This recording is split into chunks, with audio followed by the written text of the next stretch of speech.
السلام علیکم۔ امید ہے کہ آپ سب خیریت سے ہوں گے، لیکن کمالیہ میں ماڈل بازار کے حوالے سے خیریت نہیں ہے۔ یہاں پہلی بارش نے ہی حکومتی ترقیاتی کاموں کی ترقی اور معیار کی کلئی کھول کے رکھ دی ہے۔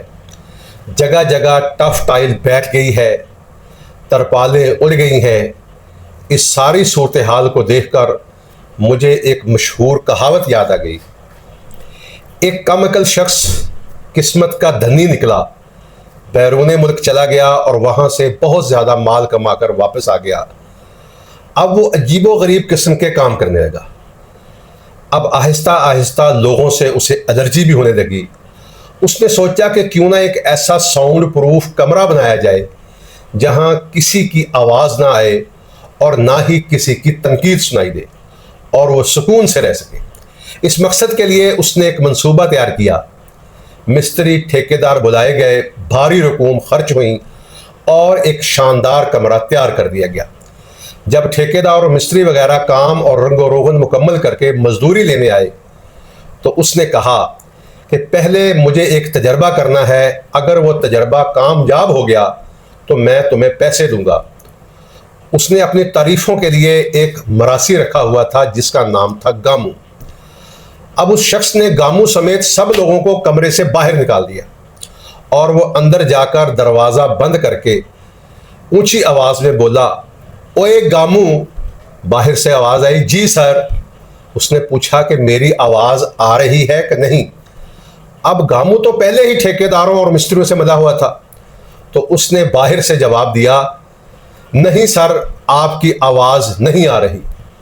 یہ سن کر وہ شخص مطمئن ہو گیا اور ٹھیکیداروں اور مستریوں کو پیسے دے دیے، بلکہ گامو کو بھی انعام و اکرام دیا۔ اب صورتحال تو واضح تھی۔ اصل میں آواز تو سب کو آ رہی تھی، لیکن چونکہ سب نے مالک کو خوش رکھنا تھا اور اپنے اپنے مفادات لینے تھے، اس لیے سچ بولنے کی ہمت کسی میں نہیں تھی۔ بدقسمتی سے ہمارے یہاں بھی حکمرانوں کا انداز کچھ ایسا ہی دکھائی دیتا ہے۔ عوام کی آوازیں، ماہرین کی تنقید اور زمینی حقائق سنائی نہیں دیتے اور نہ ہی دکھائی دیتے ہیں، بلکہ خوش آمدیوں کی جی سر، بالکل سر، ٹھیک ہے سر کی آوازیں سنائی دیتی ہیں۔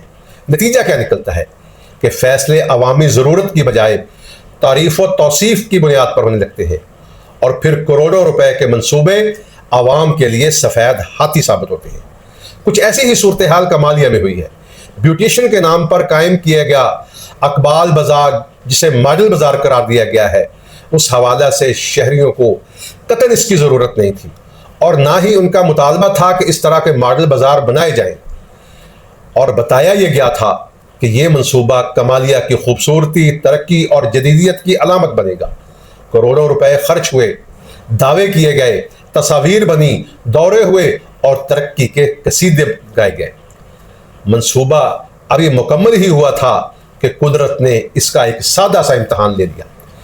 پہلی بارش برسی اور یہ بارش ہی اس منصوبے کے دعووں پر سوالیہ نشان بن گئی، اور بارش کا پانی اس طرح داخل ہوا، منصوبے کی کمزوریاں کھل کر سامنے آ گئی۔ جس بازار کو جدید منصوبہ قرار دیا جا رہا تھا، وہ بارش کے پہلے ہی امتحان میں مشکلات کا شکار دکھائی دیا۔ یوں محسوس ہوا جیسے کروڑوں روپے کی لاگت سے بننے والا منصوبہ موسم کی پہلی آزمائش برداشت کرنے کے لیے بھی قابل نہیں تھا۔ اور اب سوال یہ پیدا ہوتا ہے کہ منصوبہ بندی کہاں تھی؟ نگرانی کس نے کی؟ معیار کی جانچ کس نے کی؟ کس نے کرنی تھی؟ اور سب سے بڑھ کر یہ کہ کس نے عوام کی آواز کو سننے کی کوشش ہی نہیں کی؟ ترقی صرف افتتاحی تختیوں، تصویروں، دوروں اور سب اچھا ہے سر کے نام سے نہیں ہوتی۔ ترقی وہ ہوتی ہے جو وقت اور حالات کے امتحان میں سرخرو ہو۔ جو منصوبہ بارش کے پہلے ہی بارش نہ سہ سکا، وہ عوامی خدمت سے زیادہ تشہیر کا منصوبہ ہوتا ہے۔ اب کمالیہ کے شہریوں کو حق حاصل ہے کہ انہیں بتایا جائے کہ ان کے ٹیکسوں اور قومی خزانے سے خرچ ہونے والی کروڑوں روپے کی رقم کا معیار کیا تھا، اور کہیں اور کوتاہی کہاں پر ہوئی ہے، اس کا ذمہ دار کون ہے، اور آئندہ اس قسم کے منصوبوں میں عوامی سرمایہ کو ضائع ہونے سے کون اور کیسے بچائے گا، اور ذمہ داروں کو سزا کون دے گا۔ اور جن کی یہ ذمہ داری بنتی ہے انہیں تو خوش آمدیوں کی جانب سے پھولوں کے ہار پہنائے جا رہے ہیں اور گاموں سر آواز نہیں آ رہی کا قصہ سنا کر انہیں ضلع سے ہیرو بنا کر الوداع کر رہے ہیں۔ کوئی خدا کا خوف کرے، جلتی پر تیل کا کام نہ کرے، سب اچھا ہے کی رپورٹ نہ دے، حوصلہ کرے، کبھی سچ بھی کہہ دیا کرے، کوئی تمہیں مار نہیں ڈالے گا، کھا نہیں جائے گا۔ آخر میں تو صرف یہی کہہ سکتا ہوں کہ اللہ تبارک تعالی ہم سب کو ہدایت دے اور ان گاموں سے بچائے۔ خدا حافظ۔